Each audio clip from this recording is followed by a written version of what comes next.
Oi, gente, como foi combinado com vocês, a gente optou pela aula gravada, né, já que tivemos problemas técnicos, e também combinamos de ver dois elementos de máquina, certo? E o primeiro elemento de máquina que a gente vai ver, o que eu escolhi, foi a chaveta.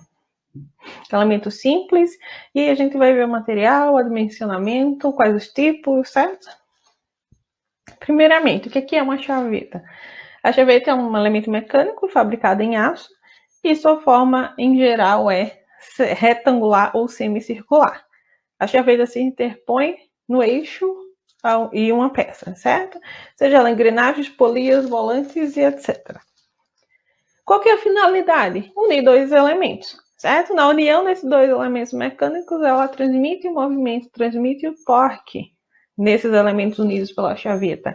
Aqui a gente tem o eixo e a cuba. Tanto no eixo quanto na cuba a gente tem rasgo de chaveta. Esse rasgo de chaveta é onde a chaveta encaixa e aí causa a união do eixo e da cuba, do cubo. Quais as vantagens e quais as desvantagens dessa chaveta?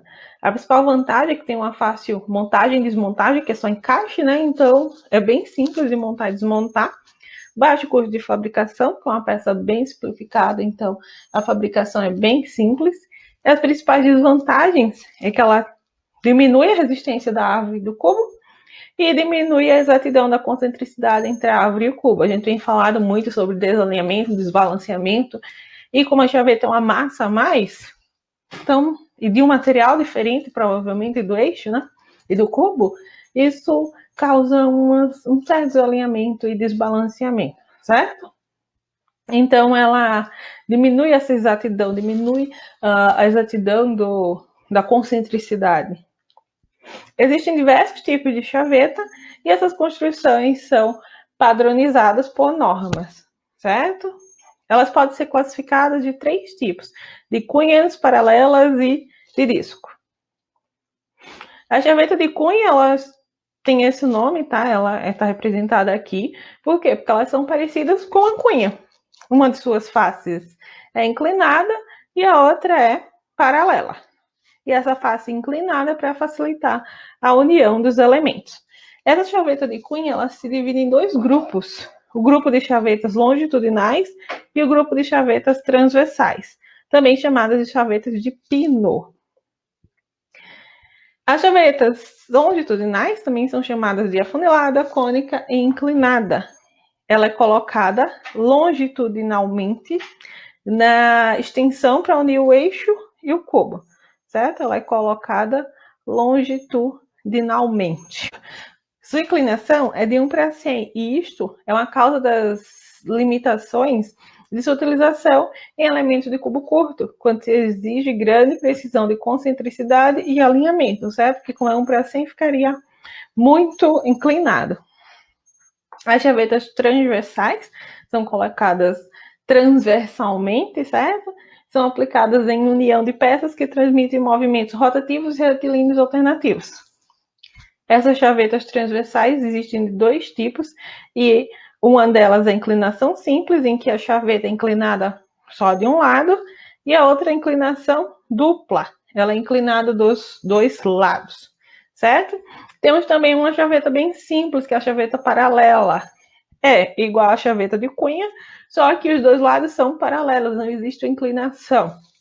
A transmissão de movimento é feita pelos ajustes de suas faces laterais com as laterais do rasgo da chaveta, certo? Então, a transmissão do movimento é feita pelas laterais. Chavetas de disco meia-lua. É uma variante da chaveta paralela. A gente tem um lado paralelo, só que o outro lado, ao invés de ser paralelo, forma uma superfície, uma forma semicircular, certo? E essa forma ela facilita a montagem e a desmontagem entre a árvore e o cubo. Ela é comumente usada em eixos cônicos, pois se adapta à inclinação cônica do fundo do rasgo do cubo. Em função dos materiais, quais materiais a gente usa para a chaveta? Como as chavetas elas são carregadas por cisalhamento, então é desejável que a ruptura dessa chaveta, caso ocorra uma ruptura, seja uma ruptura dúctil, certo? E essa ruptura vai ocorrer o quê? Quando? Quando houver sobrecarga do equipamento. Então, o material selecionado para a chaveta, ele tem que ser um material macio e dúctil. Para ele ser um material macio e dúctil, ele pode ser o material de aço de baixo carbono, certo? Normalmente, eles são laminados a frio e têm dimensões padronizadas. Os aços mais comuns de utilizar, o 1020, o 1035 ou o 1045, certo? Também se usa algumas ligas e em ambientes muito corrosivos utiliza o quê? Utiliza aço inoxidável ou latão. Então vamos para o cálculo de chavetas. Agora que a gente já sabe o que é a chaveta, os tipos de chaveta e para que serve a chaveta, vamos para o cálculo. Primeiro cálculo do torque da força tangencial, certo? Como a chaveta está trabalhando com movimento rotativo, quando a gente está trabalhando com movimento rotativo, movimento circular, a gente tem duas. Deixa eu pegar o pincel aqui. A gente tem duas forças atuando: a força tangencial, no sentido do movimento, e uma força normal, sempre apontando para o eixo, certo? A gente viu isso em dinâmica. Então, essa força tangencial é o que interessa para a gente, certo? Então, o torque que é transmitido nessa chaveta é dado por essa força tangencial vezes o raio. E se a gente quiser saber a força tangencial, isola ela e aí a gente tem o T sobre R, certo? E a potência? Gente, potência ela é definida como o quê? Trabalho realizado por unidade de tempo. E trabalho é o quê? Trabalho é força vezes distância. Força vezes distância. E se a gente pegar esse pedacinho aqui, é o quê? Distância sobre tempo é velocidade. Então, a potência é dada pela força transversal vezes a velocidade. E que velocidade é essa? É a velocidade tangencial, a velocidade linear da árvore ou do eixo, ok? Lembrando que essa velocidade tangencial, também chamada velocidade periférica, ela é dada por R vezes ômega, onde ômega é a velocidade angular. Tensões atuantes na chaveta. Como a gente já viu, a função básica da chaveta é permitir a união do eixo ou da árvore ao cubo. Então, o torque aplicado à árvore surge uma força F, que foi a força que a gente acabou de ver. E transformando esse R em D sobre 2, que foi o que a gente acabou de ver, a gente chega nessa fórmula aqui. F é igual a 2T sobre D, certo? Só que as solicitações dessa chaveta ocorrem de duas maneiras. Ocorre por cisalhamento ou por esmagamento, certo? Então, a gente tem dois modos de falhas numa chaveta. Por esmagamento e por cisalhamento. E a gente vai ver esses dois modos de falha. Então, como eu falei, essas forças ela causam duas tensões, a tensão da compressão e a tensão do cisalhamento. A tensão da compressão vai ocorrer na lateral, certo? Então, são forças compressivas, e a do cisalhamento em um plano da nossa cunha, da nossa chaveta, certo? Então, como que a gente acha essa falha por esmagamento? Calculando a tensão de esmagamento. Como que a gente acha a tensão de esmagamento?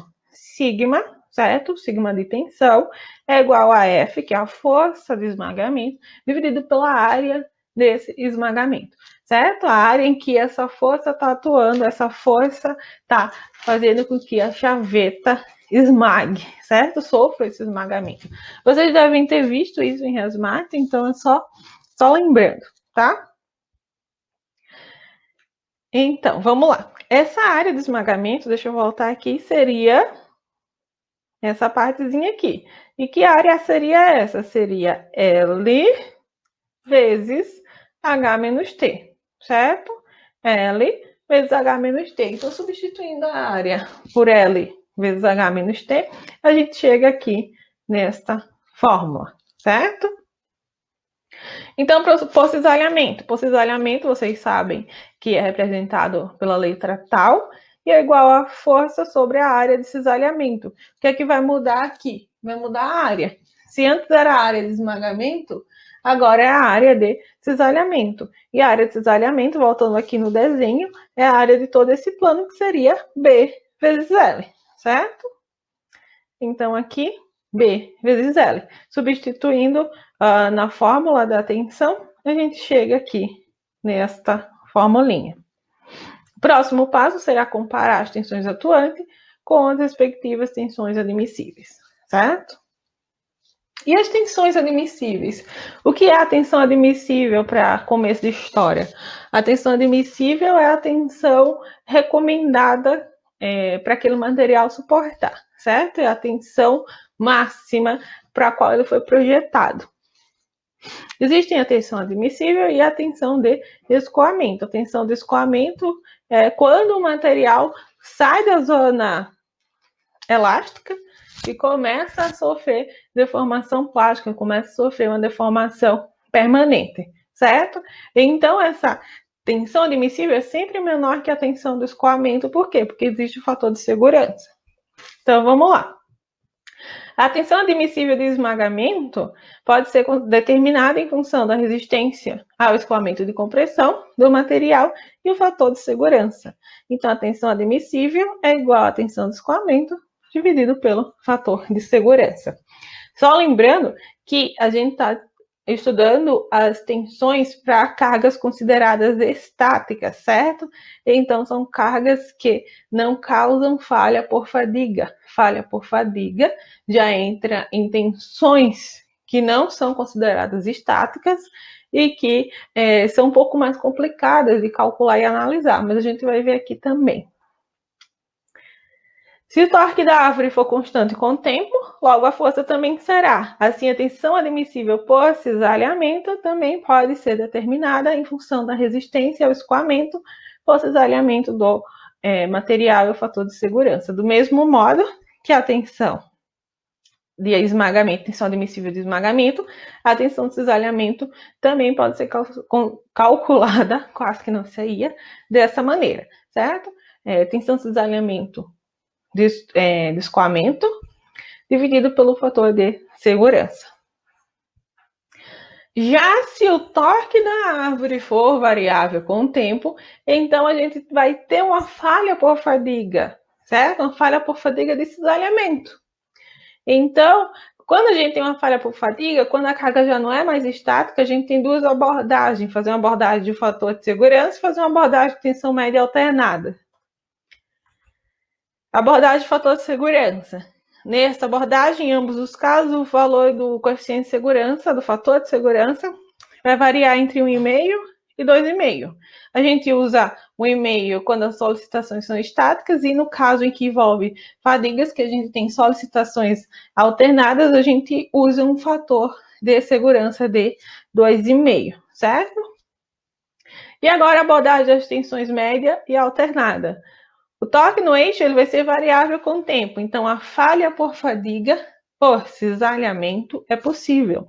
Nesse caso, o enfoque está em calcular as componentes média e alternada dessa tensão de cisalhamento e pegar essas tensões e usá-las para calcular as tensões médias e alternadas de von Mises. Vocês devem ter visto isso em RESMAT. Então, calculando a componentes alternada e média da força na chaveta, certo? Através do torque alternado e médio, a gente consegue calcular as tensões alternadas e médias, as tensões de cisalhamento alternada e média. Achando a tensão de cisalhamento alternada e média, a gente consegue calcular as tensões equivalentes de von Mises, certo? E calculando essas tensões de von Mises, a gente determina um coeficiente de segurança. Aqui eles chamam o coeficiente de segurança de N, mas esse N é o próprio FS, certo? É o próprio fator de segurança. Só que aí é para fadiga. Aí muda a letra, mas continua sendo um coeficiente de segurança. Como eu falei, essa é uma abordagem de tensões que não são constantes, de torque que não são constantes, já vai entrar nessa parte de tensão alternada e tensão média já é um pouco mais complicado, já é a fadiga. Vocês devem ter visto em alguma matéria anteriormente, acho que em Resumate, tá? A tensão de esmagamento na chaveta é de compressão e assim pode ser considerada uma carga estática, certo? Então ela é calculada usando a força máxima na chaveta com a equação abaixo. A tensão máxima vai ser a força média mais a força alternada dividido pela área de esmagamento. Isso tudo é usado quando? Quando a gente tem um torque não constante, certo? E para calcular o coeficiente de segurança para a falha por esmagamento, a gente utiliza essa equação. N, que é o coeficiente de segurança para a fadiga, igual a SY. Esse SY só muda a letra, certo? Porque é para caso de fadiga, mas é a mesma coisa que o sigma E, ou a tensão de escoamento, certo? Dividido pela tensão máxima. Fator de concentração de tensões para rasgo de chaveta. Rasgo de chaveta em cubo são usinados em toda a extensão do cubo, certo? Em árvores e eixo, o fator de concentração depende da forma do rasgo. Rasgo de chaveta com cantos vivos apresenta um fator maior de concentração do que rasgo de chaveta com campo arredondado. A figura a seguir mostra curvas de fator de concentração de tensão obtidas experimentalmente para rasgos de chaveta em árvores sob carregamento de flexão ou torção. Os valores variam entre 2 a 4, dependendo da razão entre o raio de canto e o diâmetro da árvore. Então aqui a gente tem 3 curvas, certo? Tem a razão da concentração de tensão, I, que é o K, e temos a razão entre o R e o D. Essa razão a gente determina o canto vivo do rasgo da chaveta. Então, tendo essa razão e tendo o valor da concentração de tensão, a gente consegue calcular o valor de K, certo? E esse valor de KT é para flexão e essas outras curvas de KTS é para torção, certo?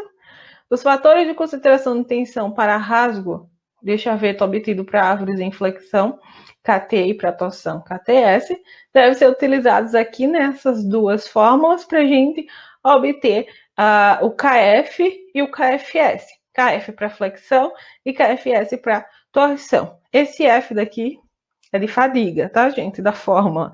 Então, a gente consegue determinar esses fatores de concentração de tensão, que são os Ks, tanto K de fadiga para flexão, quanto K de fadiga para torção.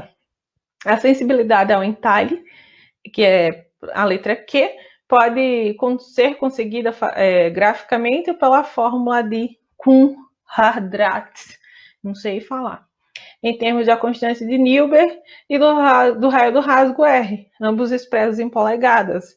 Então, esse Qzinho aqui, ó, a gente consegue determinar por essa fórmula, certo? Lembrando de substituir isso em polegadas. E onde que a gente acha esse A? A gente acha esse A em tabelas, certo? Que depende de quê? Depende da tensão do escoamento do material. E pode obter esse valor de Q por meio de gráficos que são obtidos experimentalmente, certo? Aqui tem um gráfico que a gente obtém o valor de Q experimentalmente. Dimensões das chavetas. As chavetas elas possuem dimensões padronizadas de acordo com as normas específicas. Suas dimensões são especificadas pela largura B, altura H, largura B, altura H e comprimento L. O segmento da altura alojada à árvore e o eixo é T, certo? Então, o que está dentro da árvore, o que está dentro do eixo é expresso pela letra T. Aqui a gente tem outros tipos de chaveta. Aqui a gente tem algumas dimensões de chavetas tangenciais padronizadas. E aí a gente tem o diâmetro do eixo e as especificações de como seria a chaveta para cada diâmetro do eixo, certo? Aqui também para outros tipos de chaveta, aqui era para chaveta tangencial, aqui para chavetas paralelas inclinadas, chavetas meia-lua, certo? Dimensionamento. Como que a gente dimensiona esta chaveta?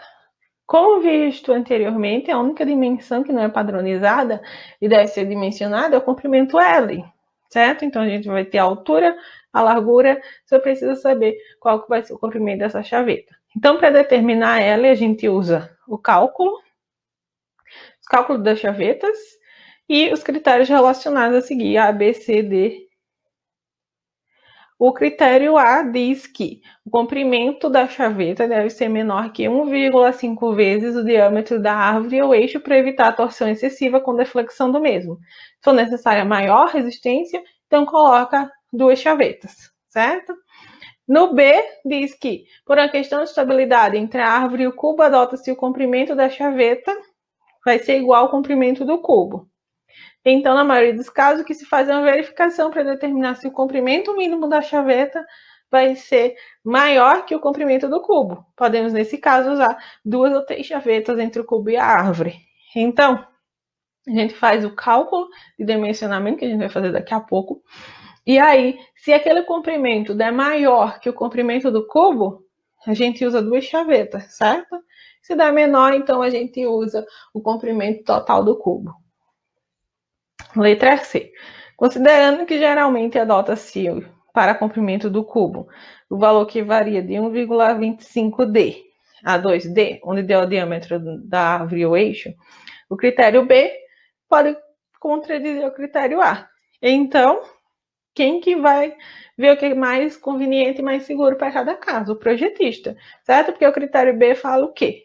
Fala que o comprimento da chaveta tem que ser o comprimento do cubo.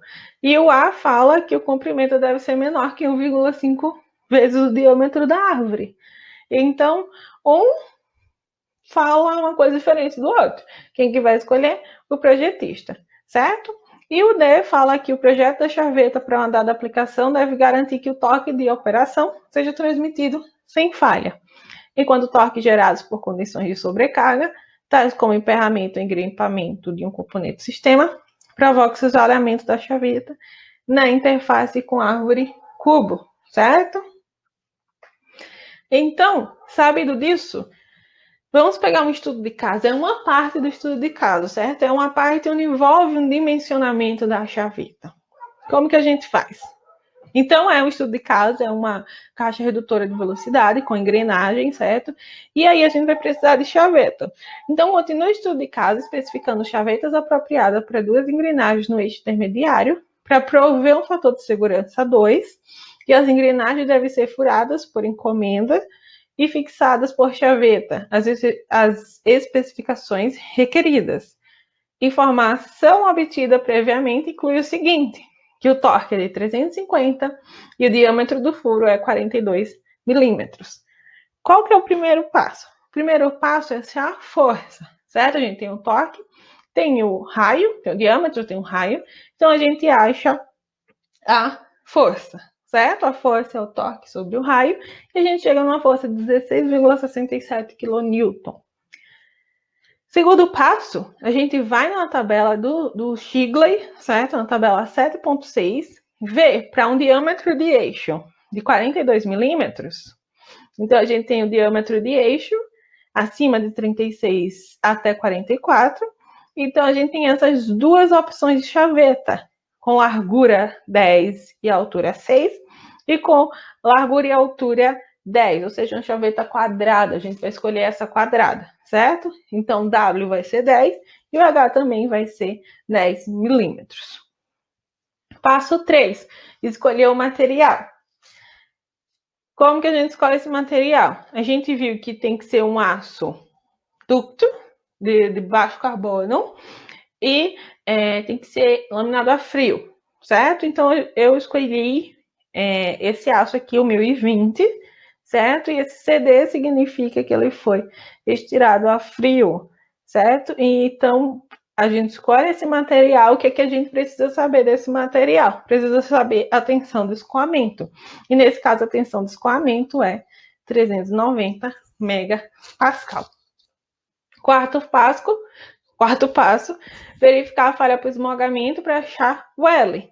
A gente tem o coeficiente de segurança, acabou de encontrar a tensão do escoamento pela tabela, consegue achar a tensão admissível. Achou a tensão admissível, a gente vai para a fórmula do esmagamento, certo?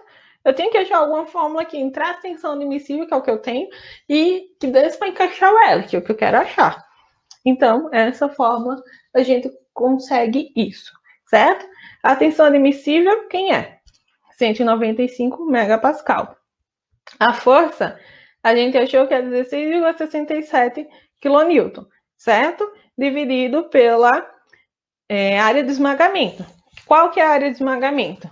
É só este pedacinho, certo? É onde a chaveta tem contato com o eixo ou árvore. Este pedacinho aqui, que seria o quê? 10 vezes L sobre 2. Transformando em metros, 0,01 vezes L sobre 2. Resolvendo em função de L, a gente acha que o valor L é de 17 milímetros, certo? E aí você vai com o projetista ver se segue aquelas especificações. Se esse 17 milímetros é do tamanho do cubo, se é menor, se é maior, se vai ter que usar duas chavetas, se não vai ter que usar duas chavetas. Então, vai da experiência do projetista, certo? Então, gente, tentei dar essa aula. Não é um assunto que eu venho estudando, né? Foi de última hora, eu estudei esse assunto bem de última hora. Faz um século que eu vi isso, vi no meu 7º período da faculdade. Então, se não deu para entender alguma coisa, me perguntem, tá? Então é isso, gente. Até a próxima. Tchau, tchau.